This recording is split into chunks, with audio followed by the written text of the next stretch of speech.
You know what the deal is. Corin's voice echoed in the cold, metallic chamber. Cedric tightened his grip around the datapad, feeling the weight of the decision pressing down on him. He hadn't expected it to be like this, but here he was, standing at the edge of a choice that could either ruin him or make him a legend. I know, Cedric muttered, his eyes narrowing as he stared at the list of options on the screen. Each name, each face, was cold and distant, just as the transaction he was about to make. He glanced up at Corin, the grizzled, ancient Cthari merchant who had been his guide through the underworld of galactic trade. Corin's 4 red eyes gleamed with a sharp intelligence, his slender, reptilian body coiled in a stance that suggested patience, or perhaps something more sinister. You've got no choice, Cedric, Corin continued, his voice dropping to a whisper. This is bigger than just you. The Lunarians are dangerous.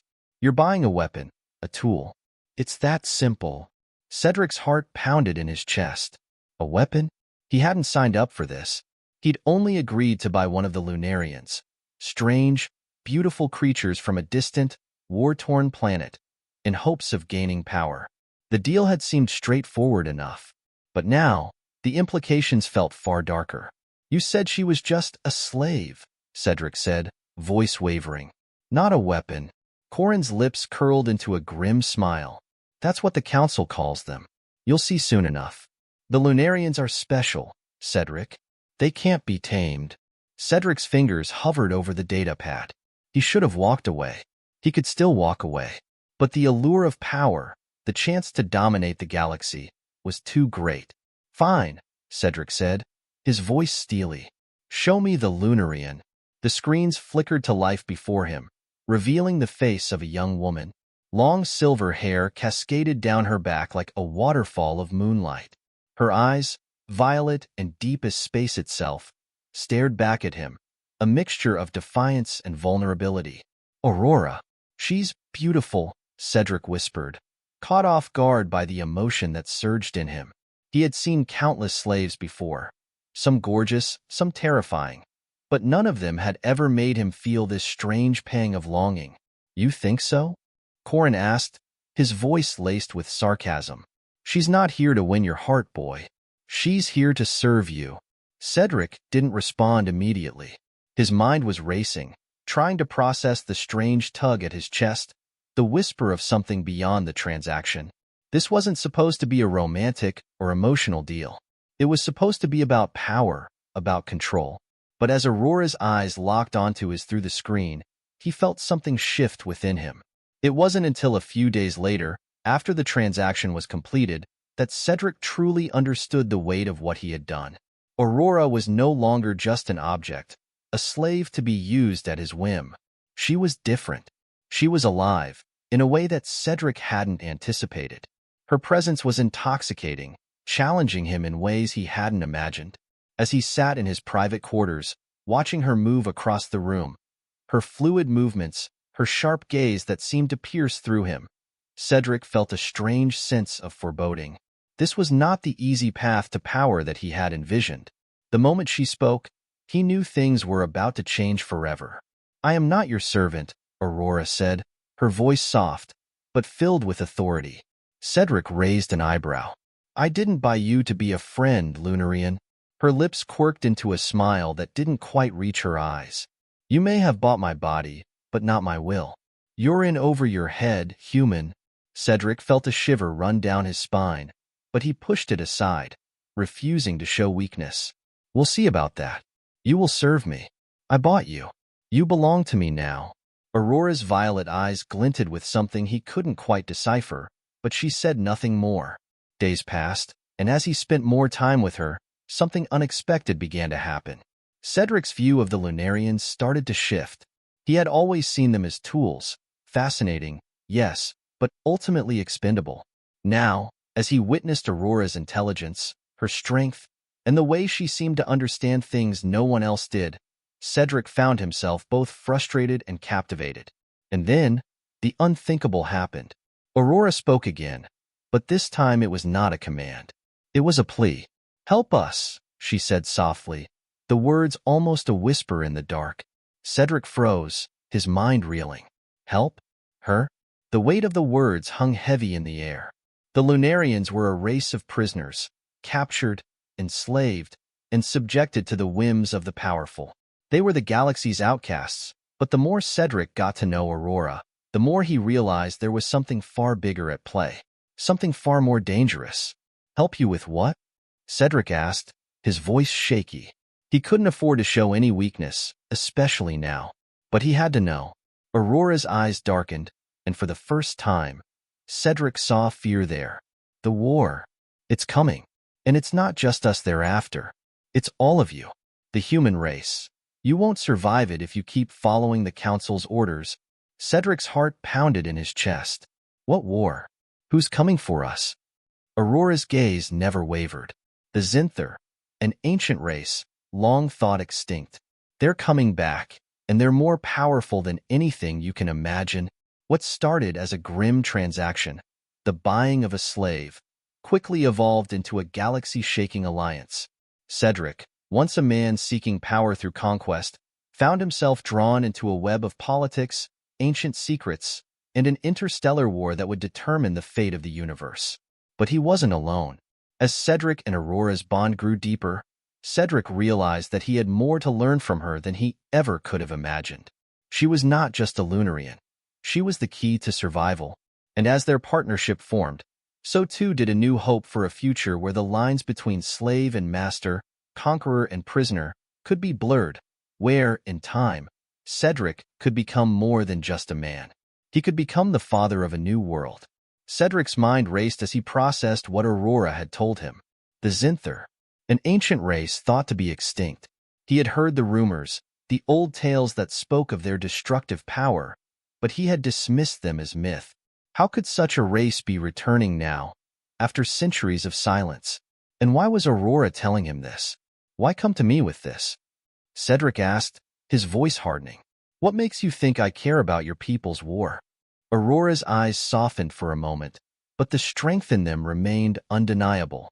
Because, Cedric, she said, stepping closer, her voice barely above a whisper, the human race is in danger. The Zinthar are not like any enemy you've faced before. They don't just conquer worlds, they obliterate them. They will come for Earth, for every human colony, and they will wipe you out. Cedric swallowed, suddenly feeling a cold knot in his stomach. The reality of what she said was starting to sink in. If that's true, then what am I supposed to do about it?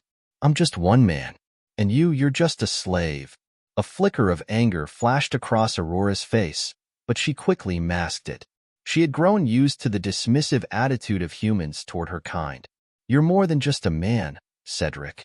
You're a leader. You have influence. The Council trusts you. Cedric's eyes narrowed. The Council, he said bitterly. I'm no puppet of theirs. I make my own decisions. Aurora didn't flinch. Then make the right decision. Join us. Together, we can fight the Zinthar before they arrive. But you'll need more than just your wealth and power. You'll need something they can't comprehend. Like what? Cedric scoffed, folding his arms across his chest. Aurora's expression darkened, and for the first time, Cedric saw the weight of her history. You'll need us, Cedric. You need the Lunarians. My people. We've survived the Zinthar before, barely, but we know their tactics, their weaknesses. We can teach you how to fight them. Cedric's gaze lingered on her, the defiance in her posture not lost on him. She wasn't the defeated, broken creature he had initially thought. Aurora was fierce, capable. She had knowledge he lacked. And somehow, in the few moments they had spent together, Cedric realized that she wasn't just a tool for his power.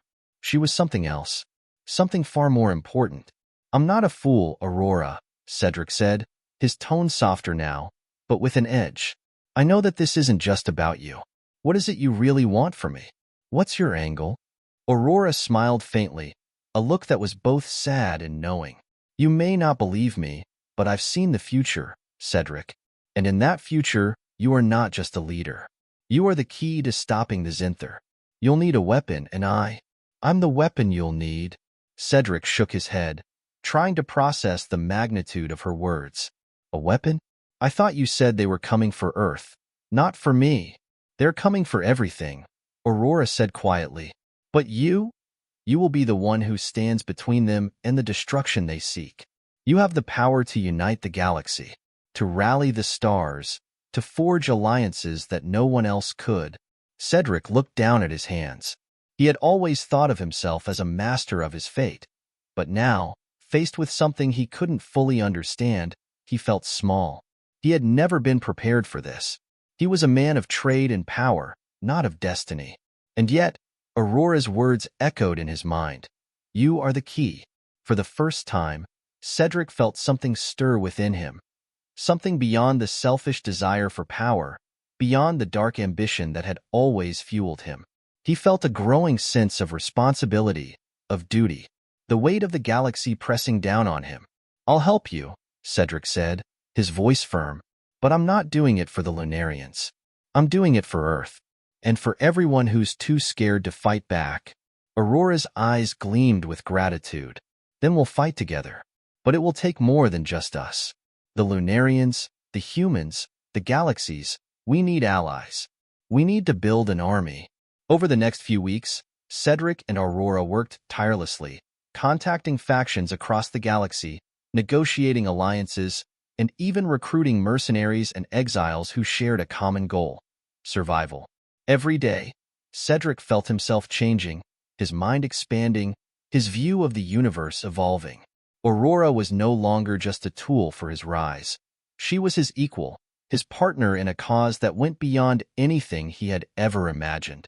But as the days passed, Cedric learned more about the Zinthar and their devastating power. They were an ancient race, born of the darkest corners of the universe. They wielded technology so advanced that it seemed like magic, their ships capable of erasing entire planets with a single strike. They had wiped out civilizations before, and they were coming back with a vengeance. The war was inevitable. It was only a matter of time. Aurora revealed more secrets to Cedric, the hidden strengths of the Lunarian people, their latent abilities, their connection to the stars themselves. She taught him the forgotten arts of the Lunarian warriors, strategies that would help them counter the Zinthar's overwhelming might. As Cedric learned, he felt a growing sense of purpose. He wasn't just fighting for power anymore. He was fighting for the survival of everything he knew. And as the final preparations were made, Cedric and Aurora stood side by side, looking out at the stars. The galaxy was on the brink of war, and the only thing standing between annihilation and hope was the fragile alliance they had forged. You're not the man I thought you were, Aurora said one evening, her voice barely a whisper. Cedric smiled, though it was tinged with sadness. I'm not the man I thought I was either. The war came faster than they had expected. The Zinthar descended upon them with fury, their massive ships blotting out the stars. But Cedric was ready. He had brought the galaxy together, united races that had once been divided, and now they stood as one against the coming storm. The first battle was brutal. Cedric's forces, bolstered by Lunarian tactics and advanced human technology, fought with everything they had. The Zinthar were relentless, but so were they. Aurora fought alongside him, her power as a Lunarian proving to be a force to be reckoned with. She was more than just a weapon. She was the heart of their resistance. As the battles raged on, Cedric found himself changing in ways he had never anticipated. He wasn't just fighting for Earth anymore. He was fighting for a future, for the people who depended on him, for the galaxy that needed him. And in time, he realized that his partnership with Aurora was something deeper than just an alliance. They had become something far more important than master and slave. They had become equals, bound together by destiny. When the final battle came, when the Zinthar fleet descended upon them in a final attempt to crush the alliance, Cedric led his forces into the fray. His mind was clear, his heart steady. He knew what he had to do. The power he had once sought for himself now belonged to something greater. And in that moment, as the war raged around him, Cedric understood the true cost of power and the true price of survival. When the dust finally settled and the stars shone once more, Cedric stood at the center of a new galaxy. A galaxy born from the ashes of war, forged by the courage of those who refused to bow. Aurora stood beside him, her hand resting in his. Together, they had changed the fate of the universe. And as they looked toward the future, Cedric knew that the battle had not just saved their worlds, it had saved him.